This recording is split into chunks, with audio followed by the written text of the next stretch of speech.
Muito boa tarde! Espero que você esteja tudo bem, seja muito bem-vindo, seja muito bem-vindo aqui a mais um programa. O nosso programa de hoje, não podia ser diferente, né? Você liga a televisão, liga a rádio e o tema da hora é a pandemia do coronavírus. Né? E isso não é uma coisa da Bahia, não é uma coisa do Brasil, é uma coisa do mundo. Ou seja, não existe nenhum lugar no mundo que não esteja envolvido de forma direta, não é nem de forma indireta, é de forma direta com essa pandemia. E muitas pessoas têm morrido. Ou seja, chegou-se ontem a marca de 100 mil mortos, né? Pessoas que morreram pelo coronavírus. Pra você ter uma ideia, os Estados Unidos hoje é 1/3 de tudo que tem de atingidos está lá nos Estados Unidos. Um terço, né? 1/3 dos atingidos pelo coronavírus está lá nos Estados Unidos, com uma curva crescendo para 2/3 das pessoas estarem lá nos Estados Unidos.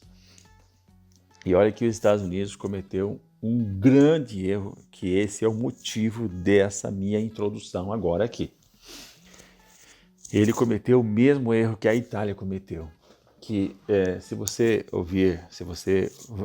escuta os médicos falando, né, os que são especializados em epidemia, eles dizem que é necessário o afastamento, é necessário esse afastamento horizontal que se fala, né? Para quê? A horizontal significa assim, todo mundo fica em casa, né? Se fosse um afastamento vertical, seria só aqueles que teriam o potencial de serem atingidos. O que se diz? Quem é que pode ser atingido, que seria fatal, pelo aquilo que as estatísticas dizem? É que aquelas pessoas acima de 60 anos, as pessoas idosas, porque o idoso ele tem menor resistência que um jovem, isso é certo. As pessoas que têm algum tipo de, embora sejam jovens, mas têm alguma doença que as deixa vulneráveis, principalmente aquelas doenças que são respiratórias. Por quê?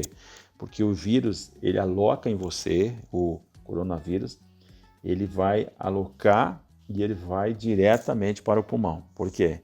Porque, cara, se você não respirar, você morre. Então, ele ataca o pulmão. E olha que... Então, se o cara... Às vezes a pessoa nem tem, a pessoa não ela tem a saúde dela fragilizada, por exemplo. Ela não tem nenhuma doença aparente, mas a estrutura dela, biológica, é frágil. Então, por isso que tem muitos jovens morrendo. No Brasil, isso não está funcionando, dizer que é a pessoa idosa que está morrendo, não. 43% dos que já morreram no Brasil, a idade é entre 39 e 53 anos. Então, se você tem essa ideia na cabeça, que você é jovem, você é novo, você pratica esporte, você é isso e aquilo, que vai ser uma gripinha, que igual o nosso presidente Bolsonaro diz, não entre nessa não.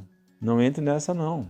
Porque o mundo está falando, né? Então não é possível que o mundo esteja certo e só alguém aqui no Brasil está certo. Então, pela lógica, a gente tem que ser pessimista.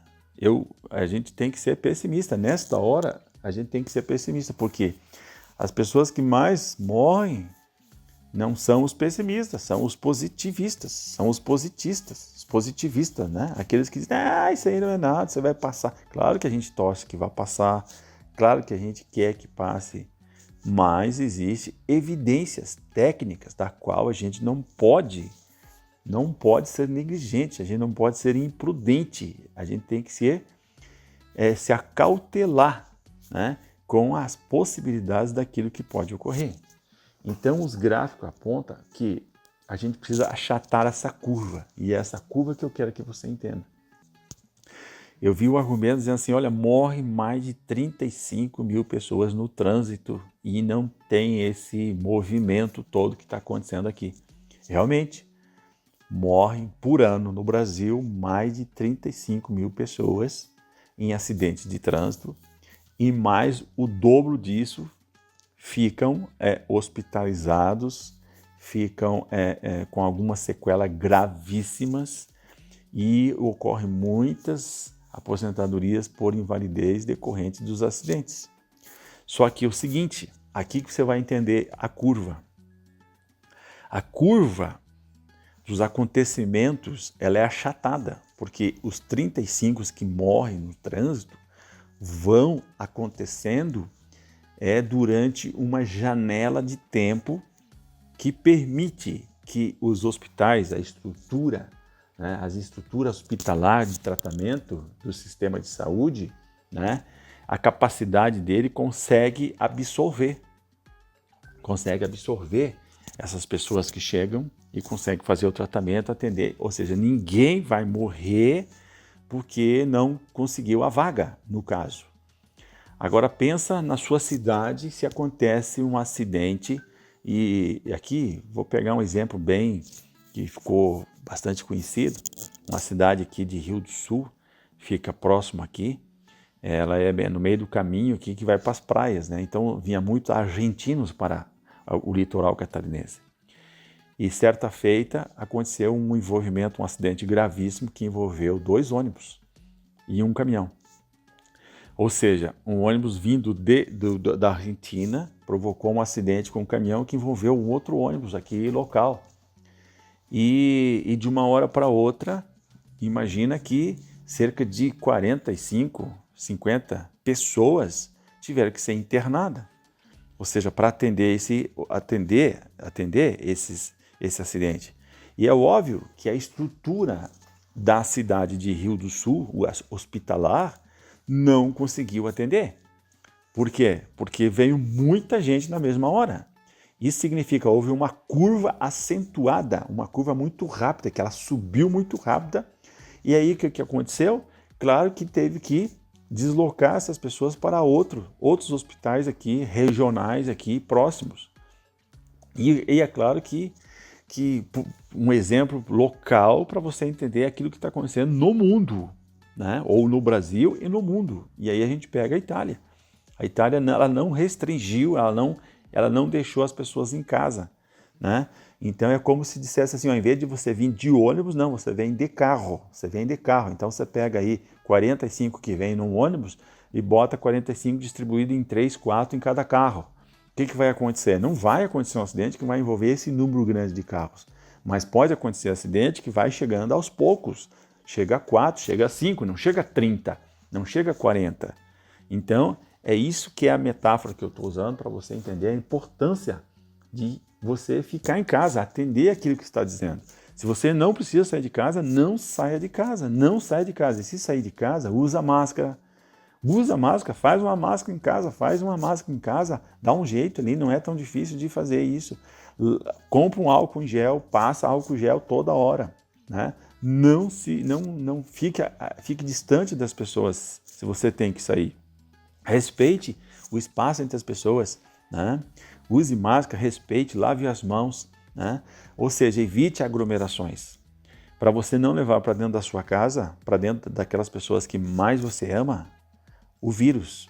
Porque você pode ser assintomático, ou seja, você não sente os efeitos. Tem pessoas que são assim, ela não sente os efeitos, mas ela contamina outras pessoas, ela contagia. Então é muito importante, nesse momento, a gente se conscientizar dessa curva que deve ser achatada para evitar que haja um colapso. Já está havendo um colapso, assim como aconteceu na Itália, aconteceu na Espanha, aconteceu na Inglaterra e aconteceu nos Estados Unidos, que eles foram muito lentos em fazer isso e hoje eles estão fazendo, ou seja, está todo mundo em casa. E no Brasil não pode ser diferente. E eu vou começar agora, uma das primeiras medidas que foi lá foi a questão que o INSS agora publicou uma portaria sobre análise de atestados médicos em pedidos de auxílio-doença, né? Em pedidos de auxílio-doença. Isso foi no dia 8 de abril. E foi publicado também a lei 13.000, virou uma lei isso, né? Que autorizou várias coisas, mas dentre outras medidas ele autorizou o INSS a antecipar um salário mínimo para aquelas pessoas que requereram o auxílio-doença. E isso vai funcionar durante um período de 3 meses, que é o período mais ou menos forte aí da pandemia. Então o INSS lá antes tinha restringido as perícias médicas, para a gente entender. O INSS, assim como todo mundo, restringiu o acesso à física de você ir lá no INSS, ir lá no posto de saúde. para não usar acumulação. Então tinha muitas perícias marcadas e essas perícias foram, num primeiro momento, elas foram suspensas. Por quê? Para não ter a circulação de pessoas. Mas como é que faz? Se a pessoa está incapacitada para o trabalho, está precisando muito receber aquele dinheiro e precisa passar na perícia, como é que resolve essa parada? Né? Então, a fim de combater os efeitos decorrentes da pandemia, do coronavírus, então foi feita a seguinte, e agora foi regulamentado. Né? Então vai ser feita a perícia simplesmente baseado nos documentos. Né? Isso é muito importante. Não vai ser feita a perícia física, mas vai ser feita uma perícia baseada nos documentos das pessoas. É uma análise prévia e por isso que eles vão antecipar o valor de um salário mínimo. Ah, Pedrosa, mas eu ganho 3 salários, eu ganho 2,5 salários. Eu ganharia mais. Sim, tranquilo. Eles vão depois analisar isso com o tempo, mas agora, nesse momento de urgência, eles vão antecipar um salário mínimo. Só que é o seguinte, essa antecipação ela foi condicionada à apresentação de atestado médico e, obviamente, do cumprimento da carência mínima necessária para o auxílio-doença, que isso vai ser observado, que é de 12 meses. Então, para ter direito ao benefício de auxílio-doença, precisa ter 12 meses de contribuição. Tá? Com exceção se for decorrente de um acidente de trabalho ou de uma doença grave, que não precisa ter os 12 meses de auxílio-doença, daí não tem carência, tá? Então, aí para regulamentar isso ninguém sabia como é que ia ser isso, mas foi publicada a portaria 9.381, agora, no dia 7 de abril, semana passada agora, né, que hoje é dia 12, então foi na terça-feira, disciplinando essa antecipação e análise dos atestados médicos apresentados. Então vamos ver agora aqui como é que funciona isso, tá? Presta muita atenção. O atestado médico ele deverá ser anexado ao requerimento de auxílio-doença pelo meio do site ou do aplicativo do Meu INSS. Então a pessoa tem que acessar, né, na internet, através do site lá ou do aplicativo. Se tiver no computador, tá, acessa o site lá ou tem o aplicativo Meu INSS que você pode fazer isso por ali. Tá? Eu fico muito preocupado com isso porque eu sei que não é todo mundo que tem acesso à internet, não é todo mundo que tem um celular que pode baixar o aplicativo e não é todo mundo que tem computador em casa. Então, nessas horas que é importante você procurar o sindicato, procurar uma associação, você procurar, né? De repente, eu posso até dizer que você pode até me procurar, porque a gente tem um escritório online, então a gente faz muito isso de orientar, de fazer inclusive a juntada disso no processo. Então a gente pode fazer isso sem problema nenhum, pode ajudar as pessoas aí no Brasil todo que não têm condições, e então as pessoas nos procuram no escritório online, e aí a gente consegue acessar lá. E por que tem que fazer? Você tem que pegar o atestado médico, digitalizar ele, para poder juntar lá de forma online, né? Juntar no processo de forma online, tá certo? E agora está muito complicada essa plataforma do INSS, porque ela está sendo utilizada para poder fazer o linking para conceder aquele benefício de R$600 para as pessoas que têm necessidade. Então, aquelas pessoas informais, tal, que é uma outra medida do governo, né, aquela ajuda de R$600. Então, até está muito complicado de fazer isso, mas você tem que fazer, porque senão vai demorar muito mais, tá? Então, pegou o atestado médico? O atestado médico não é qualquer atestado médico, não. Ele precisa estar legível e sem rasura, tá? É uma condição. Estar legível e sem rasura, ele precisa conter a assinatura do médico, o médico que deu o atestado, o carimbo da identificação dele com o registro do conselho de classe, que normalmente isso é comum o médico fazer, né? Agora, é importante ele conter as informações sobre a doença e com o Código Internacional da Doença, que toda doença tem um CID, um Código Internacional. Então, o médico tem que fazer uma descrição. E é claro que é bom que faça isso de maneira que seja fácil das pessoas entenderem, né? Que tem, às vezes, algum médico que faz um esquema ali que ninguém entende. Não, então ele tem que...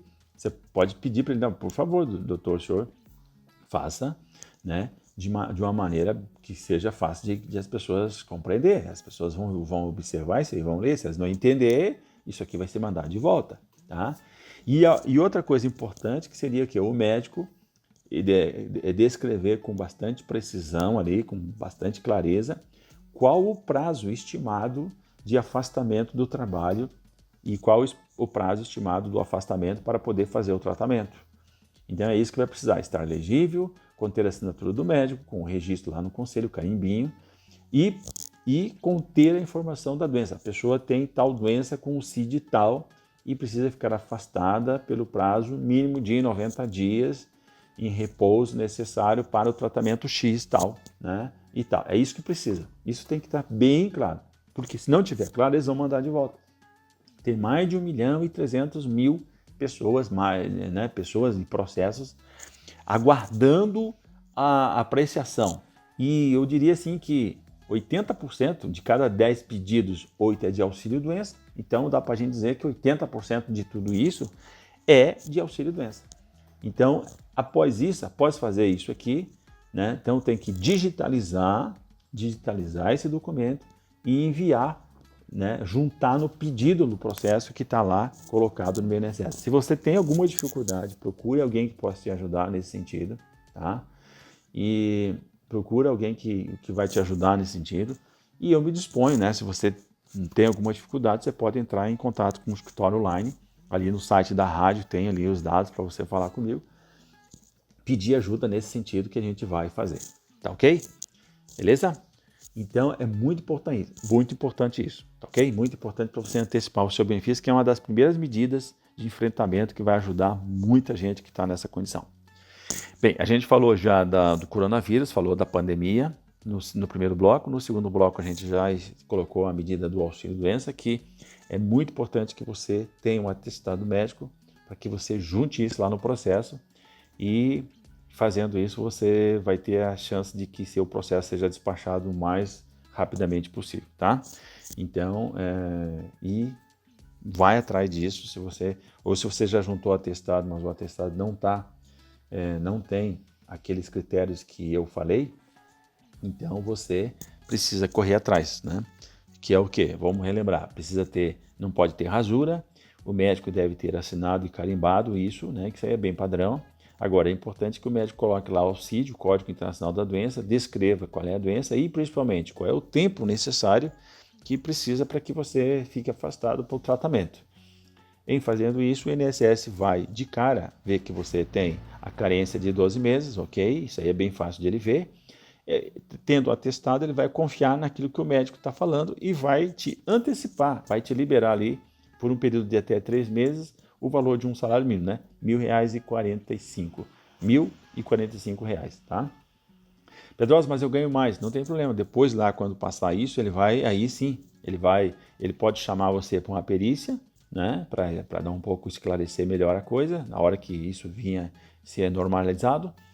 Ou ele pode mesmo, pelo aquilo que já tem lá, pelas informações que ele tem lá, ele já pode dar um pouco, já fazer o acerto. Então você tinha direito a receber, vamos dizer assim, R$1.500. Aí ele vai te pagar, uma vez só, todo esse outro períodozinho ali, toda essa diferença, né? Você recebeu 1.000, 1.045, 1.045. Então você tem mais R$1.500 para receber. Ele vai te pagar a diferença. Tá legal? Então, quanto a isso, não tem problema.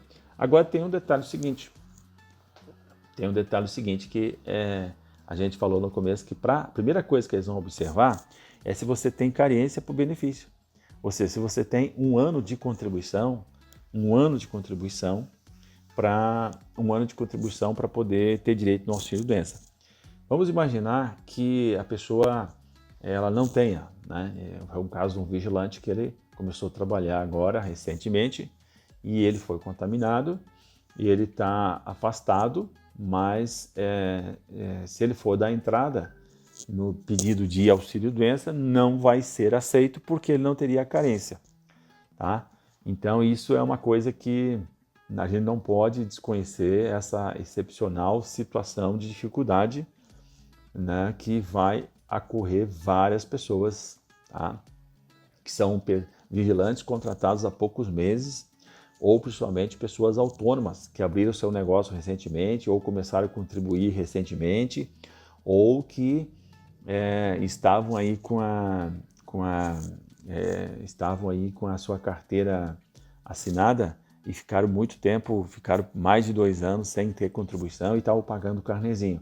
Então, para você entender como é que você perde a carência. Vamos lá primeiro entender a carência. A carência é o tempo de contribuição mínimo para você ter direito ao benefício, certo? Ok. Se você está desempregado e está com mais de 10 anos, tem mais de 10 anos de carteira assinada, então você tem direito a ficar 2 anos sem contribuir, né? Eu diria assim, 3 anos sem contribuir. Por quê? Porque 2 anos é o que ele está prevendo. Se você comprovar que está desempregado, então você ganha mais um. Então você tem 3 anos que você pode ficar sem ter contribuição nenhuma, que você não vai perder o direito de ter benefício, de ter acesso ao benefício do auxílio-doença. E se tiver menos que 10 anos, Pedrosa, como é que faz? Daí é 2. Se tiver menos que 10, aí é 2 anos. Tá? 1 ano porque é normal, outro ano porque você está comprovando que está desempregado, certo?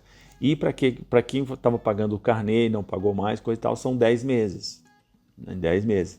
Então aqui, esse caso só acontece realmente para quem estava pagando, para quem estava contribuindo de alguma maneira, para quem entrou no sistema com carteira assinada, mas não tinha carteira assinada antes, né? Ou alguém que estava lá para trás, perdeu a condição de segurado e começou a trabalhar novamente.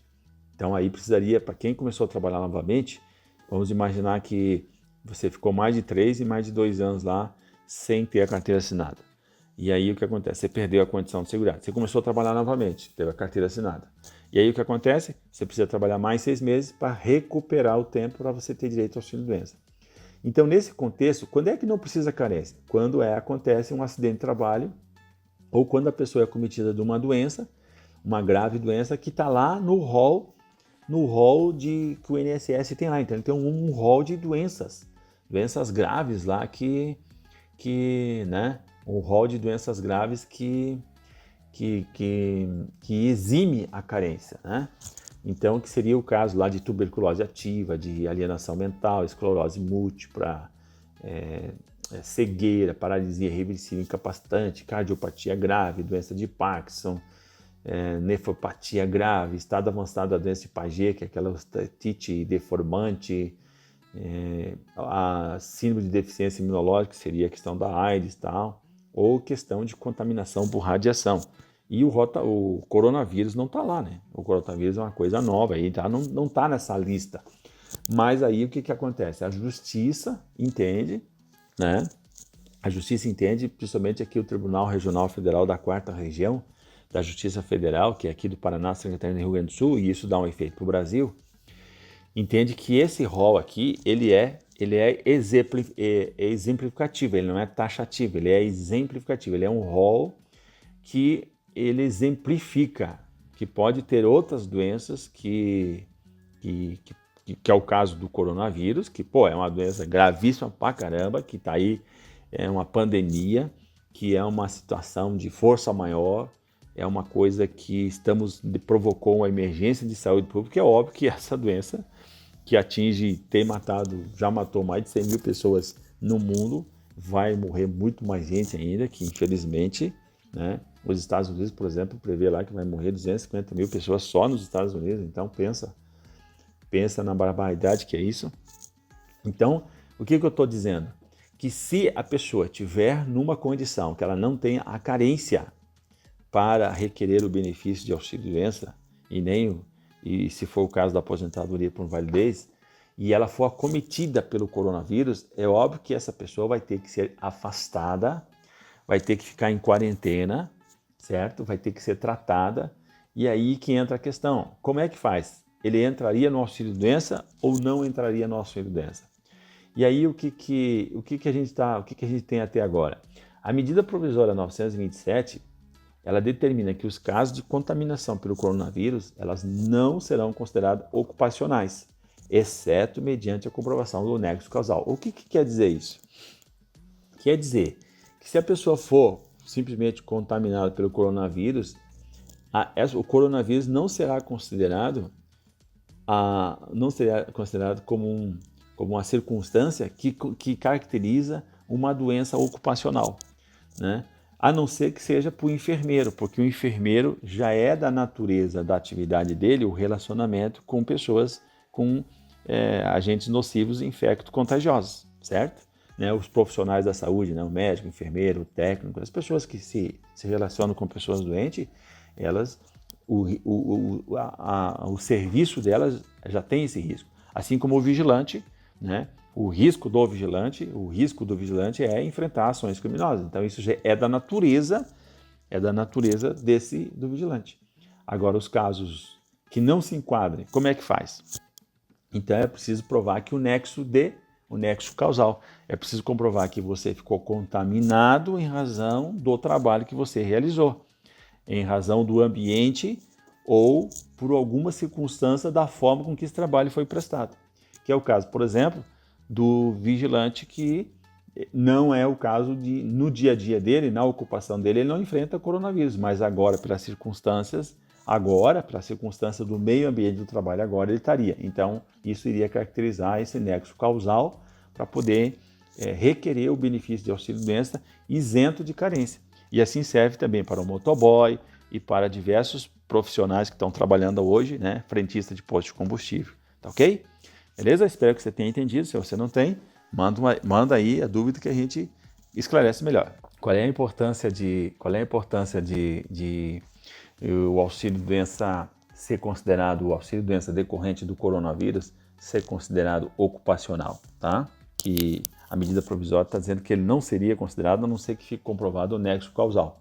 Então, só para entender, são dois pontos importantes. Um, se você não tem a carência de 12 meses, ele ser considerado como ocupacional, como uma doença ocupacional que é equiparado ao acidente de trabalho, ele vai gerar a isenção. Então, você vai ter direito ao benefício de auxílio-doença em razão de que ele foi considerado uma doença devido à ocupação, devido à questão profissional, ou relacionado com o trabalho, ou com o meio ambiente de trabalho. Então, está provado o nexo causal. Por que você foi contaminado? Por causa, em razão do trabalho, em razão do ambiente, em razão da forma com que o trabalho foi realizado. Ok? Isso é importante, tá? Para você entender. Agora, para quem já tem a carência, aí não tem, né? Aí não vai ter problema nenhum, mas o fato é que se ele for considerado como uma doença ocupacional, ele gera um efeito trabalhista, que é o quê? Quando sair do auxílio-doença e volta para o trabalho, ele vai gerar a estabilidade no emprego. Vai gerar estabilidade no emprego por 12 meses. Em tempos de coronavírus, em tempos de pandemia, em tempos de que os contratos estão muito precários, você ter estabilidade no emprego por um ano é um benefício enorme. É um baita de um benefício. É a garantia de que você vai passar toda essa tempestade, né?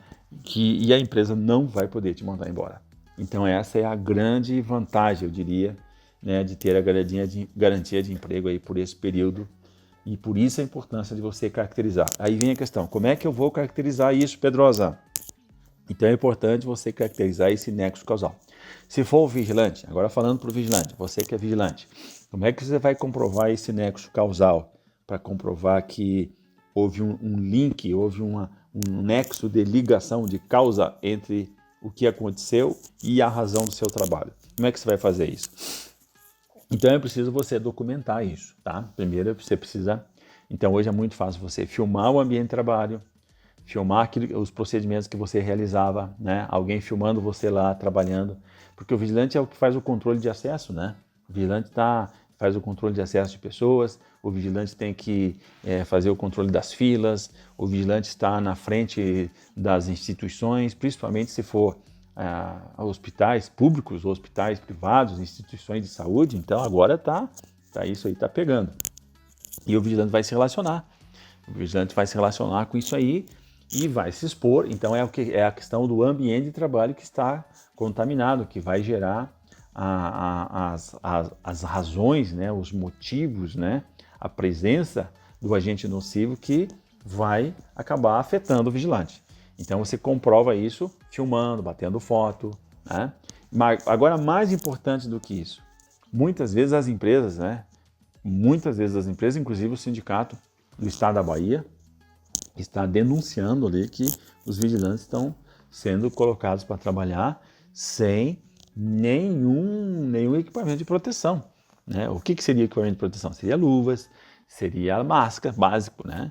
E a disponibilidade de álcool gel e também a possibilidade de você higienizar o local lá, os equipamentos, né? As portas giratórias e etc e tal, que inclusive É uma das exigências para o comércio estar aberto, né? Para a atividade estar aberta, principalmente a atividade bancária e tal, ela tem que disponibilizar isso, tá? Então, não havendo isso, é óbvio que o ambiente do trabalho vai ficar como uma das razões de nexo causal. Então, agora você deve fazer outra coisa ainda, que é o quê? É registrar isso no boletim de ocorrência, porque é dever do vigilante, conforme a Lei 7.102, o Decreto 89.056 e a Portaria 3233 lá de 2012, elas orientam que é dever do vigilante fazer o quê? Comunicar ao superior hierárquico. O que ele vai? Falha nos equipamentos, as irregularidades no ambiente, os incidentes e sinistros e, principalmente, as falhas ou ausência dos procedimentos habituais e permanentes de prevenção daquilo que pode ocorrer lá no posto, que são o quê? Os incidentes e os sinistros. Tá? Então você vai registrar o quê? Que seria falha nos equipamentos. Não tem os equipamentos para trabalhar, ou seja, a luva, não tem a máscara, não tem o álcool gel 70, né? Então você vai colocar isso lá, que é uma falha de equipamento, para você prestar o serviço de controle de acesso, de controle das filas, né, de você relacionar. E aí você vai acusar o incidente. O que é um incidente que pode ocorrer decorrente disso? Que é o quê? A contaminação. A contaminação não é um sinistro porque não é um crime, mas ele é o quê? Um incidente. O que é um incidente? O incidente é aquilo que é um fato, uma circunstância que tem o potencial de alterar o controle ou afetar o controle ou o trabalho do vigilante no local. No caso, ele estaria afetando, porque, cara, você vai estar exposto à contaminação ou vai estar contaminando as pessoas, né? Porque o vigilante pode ser assintomático, ou seja, ele pode ter o vírus e ele não ter os efeitos, ele não ter os reflexos, né? E aí o que ele faz? Ele não tem os sintomas e ele acha que está tudo legal, está bom e está contaminando as pessoas que ele deveria resguardar. Então olha bem que louco que é esse negócio. Então isso é uma falha, você vai registrar, isso é um incidente, né? E isso, a ausência desses equipamentos, né, da luva, da máscara, do álcool gel 70, né, esse básico assim, vai gerar o quê? Falha, né, nos procedimentos que o vigilante deve realizar, que é de controle de acesso das pessoas, no relacionamento. Às vezes vai ter que tocar numa pessoa, a possibilidade do vigilante ter que usar de força progressiva, né, para manter uma fila, para evitar um acesso, né, ou seja, para conter, de repente, vai que ele trabalha no hospital e dá um pouco, como acontece já, as pessoas invadem ou por algum desespero, por alguma circunstância, ou dá um pouco fogem. Já aconteceu notícias aí que o cara doente, ele quer fugir lá porque por alguma razão, né? E aí, como é que o vigilante vai se usar de força progressiva lá se ele não está equipado para isso, né? Inclusive, conforme a situação, os casos, deveria até usar um avental, uma outra roupa por cima da farda, alguma coisa assim, depende muito do ambiente. Por isso que é muito ligado assim, o que é ocupacional para dar o nexo? É o ambiente, a forma com que o trabalho é realizado ou pelo trabalho. No caso, pelo trabalho não é. Que não, na ocupação do vigilante, ele não vai estar, no normal, ele não vai estar exposto a agente nocivo, infecto, contagioso, que seria insalubridade. Ele está exposto à periculosidade pela ação criminosa. Então, nesse aspecto, é que é importante, é muito importante esses pontos que a gente está colocando aqui, que o vigilante deve fazer isso exatamente para configurar essa doença ocupacional para gerar o afastamento pelo coronavírus e como uma doença ocupacional que vai gerar a estabilidade no emprego e vai dar esse benefício, ok? Outra medida do governo, já para encerrar esse papo do auxílio-doença, é que o governo também já estabeleceu que ele vai pagar os 15 dias iniciais no caso do afastamento pelo coronavírus. Então ele já indica que o coronavírus vai ser aceito, né, quando ele faz isso. Como é que funciona no normal? Quando o segurado, quando o vigilante vai para o auxílio-doença, os primeiros 15 dias de atestado a empresa paga. E só depois que passa de 15 dias que o INSS vai pagar. Então aquele lá é um custo da empresa. A partir do 16º dia do afastamento é que o pagamento é feito pelo INSS. Tá? Mas como a empresa, né, hoje existem várias medidas para salvar as empresas, e então o que acontece? Foi estabelecido aí que para ajudar as empresas, o governo mesmo vai pagar, né? Ele vai pagar aqui ele vai pagar integralmente. Então vai pagar os 15 dias iniciais que seria da empresa, ele vai aliviar a empresa, né? Porque pode ser que tenha empresas que vão ter vários profissionais, né? Vários profissionais afetados e pensa, aí gera um custo enorme, né? A pessoa vai se afastar e ele vai ter que pagar. Então já é uma forma indireta de ajudar. Então isso em relação ao auxílio-doença vai ser feito e também não está bem claro ainda como é que vai receber isso. Mas via de regra, vai receber da forma com que eu falei antes. Você vai ter que juntar o atestado médico, porque agora qualquer pedido que se faça não vai ter perícia. Então a importância de você já pegar o atestado médico com o nome do médico, com o carimbo, com a descrição da doença, o CID e o período que precisa de afastamento. O período que precisa de afastamento e o tratamento que deve ser realizado. Legal? Então agora sim, eu acho que ficou bastante completo as informações a respeito desses benefícios, a respeito dessa circunstância do auxílio-doença, né? E principalmente para caracterizar a doença ocupacional. Legal? E deixei aqui por último a última notícia que saiu, que não vai ter um efeito imediato, né? Não vai ser o efeito imediato, que é o quê? E o novo saque, né? O governo ele mandou já uma medida provisória. Essa medida provisória ela autoriza, né? Ela já é uma medida que ele visa fazer um efeito na economia após a pandemia, né? Nós estamos passando por uma crise de saúde agora, não é a crise econômica ainda. É claro que a crise econômica, a situação vai ser gerada depois. A crise econômica vai começar depois.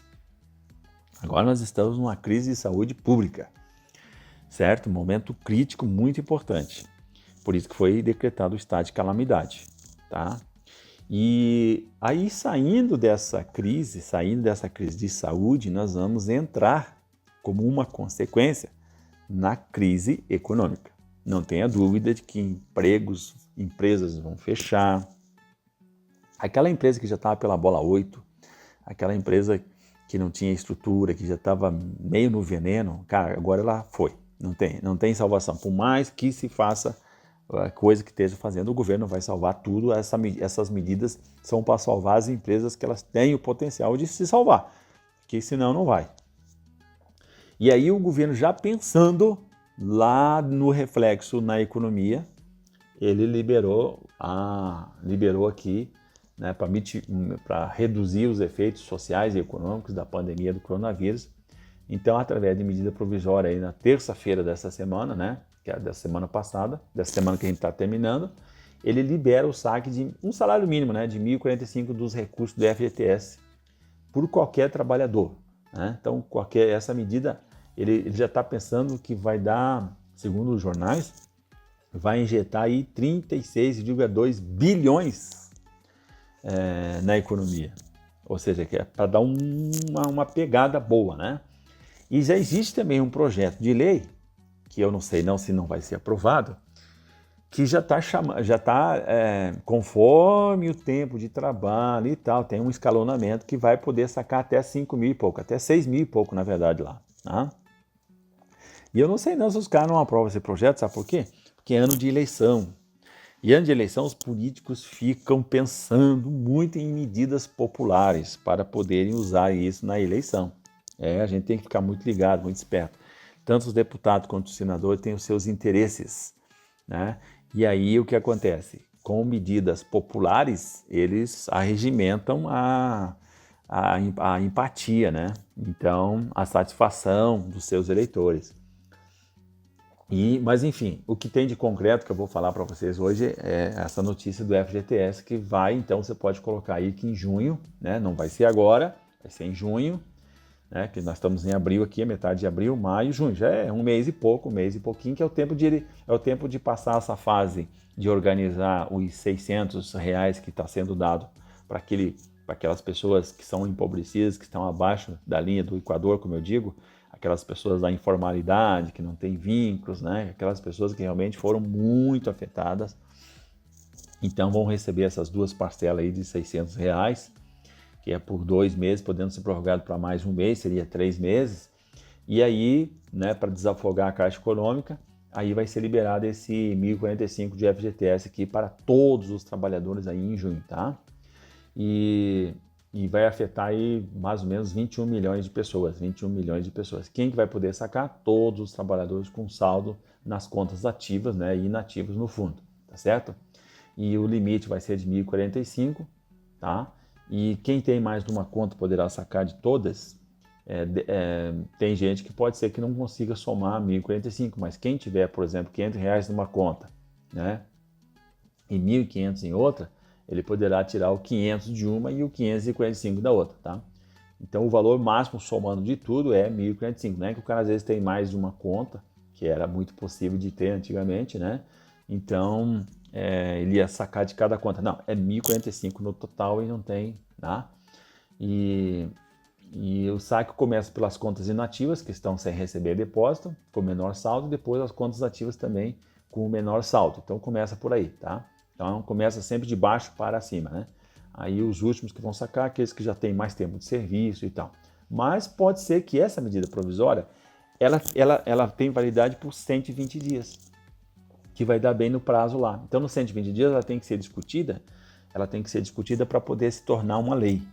Toda medida provisória ela vale por 120 dias e daí ela tem que ser discutida. Se ela não for discutida pelo Congresso, ela perde os seus efeitos. Então, muito provavelmente, eles podem até alterar essa própria medida provisória, como é o Congresso, e pode aumentar esse valor para dar um impacto maior aí e salvar o ano de 2020, tá? Então, essa é a notícia, assim, uma notícia, eu diria até que boa, né? Que a Caixa Econômica vai... Pedrosa, por que não liberou logo isso? Cara, porque é muita coisa, né? Tudo se concentra na Caixa, a Caixa está resolvendo essa parada que está dando um problema enorme para fazer esse dinheiro chegar nas pessoas que precisam, essa parcela de R$ 600, então está tudo na Caixa, então não tem como você, né? Humanamente é impossível, né? Não tem como, então é preciso um prazo aí, se não me engano, tem até 30 de agosto para a Caixa começar já a informar como é que é até 30 de agosto. Não, a Caixa, na verdade, junho é antes, junho, julho e agosto, não. Na verdade, a Caixa deverá disponibilizar um aplicativo, como ele fez com o saque imediato dos R$ 600 aqui, tá? Ele vai fazer um aplicativo que aí facilita para que hoje virou tudo aplicativo, né? Então, aquele primeiro R$ 500, lembra lá? Então, o prazo era até o dia 31 de março e muita gente não sacou. Então, o que acontece? Agora, com esse novo programa, ele não vai poder sacar aquele 500, ele vai poder sacar só o 1.045, tá? Mas, enfim, vamos aguardar aí que a Caixa deve estar se manifestando depois disso e aí vai dizer todos os trâmites ali para poder ver como é que você vai poder sacar. Mas você pode contar que lá em junho vai ter esse R$ 1.045. Legal? Muito bem. Então agora entramos para a fase final. Espero que você tenha compreendido aí. Espero que tenha te ajudado, tenha contribuído. Se você tem alguma dúvida, você pode entrar em contato com a gente, pode mandar a sua dúvida. E quero deixar bem claro, se você está naquela situação do auxílio-doença que precisa juntar o atestado médico, né? Você dá uma olhada no seu atestado médico se tem os requisitos, você dá uma olhada se aquele atestado médico que você já juntou lá no processo, se tem os requisitos que foram solicitados, que é principalmente o médico descrever bem certinho a sua doença, colocar o CID, o Código Internacional, e estimar o prazo que você deve ficar afastado. Então, é muito importante isso porque os caras vão olhar o atestado médico. Não vai ter a perícia, mas eles vão olhar o atestado médico e vão olhar se você tem a carência, que é muito fácil, né? Eles já têm isso no sistema. O sistema mesmo vai dizer para eles. Agora, o perito do INSS vai olhar um por um é o atestado. E aí vai liberar aquele valor de salário mínimo, no mínimo por 3 meses. Depois lá eles fazem um acerto. Legal? Então, se você tem dificuldade de digitalizar, de encaminhar isso, pode entrar em contato aí com o escritório online, que a gente vai ajudar você de forma gratuita, vai te orientar, vai te passar informação, né, de como é que você faz isso, como é que você acessa lá. Mesmo porque nesse período agora está muito complicado lá o acesso no INSS, no meu INSS, na plataforma, porque está muito sobrecarregado. Tá legal? E espero que você consiga passar por esse momento agora, revendo alguns posicionamentos, revendo a sua situação, e crescendo com isso. A gente sempre tem que olhar as dificuldades. Crise é sempre um momento de a gente crescer, de a gente ter uma oportunidade de a gente ser uma pessoa melhor, uma pessoa diferenciada. É isso que eu desejo, essa é a minha mensagem final. Até o próximo sábado. Fui, tchau, fique com Deus!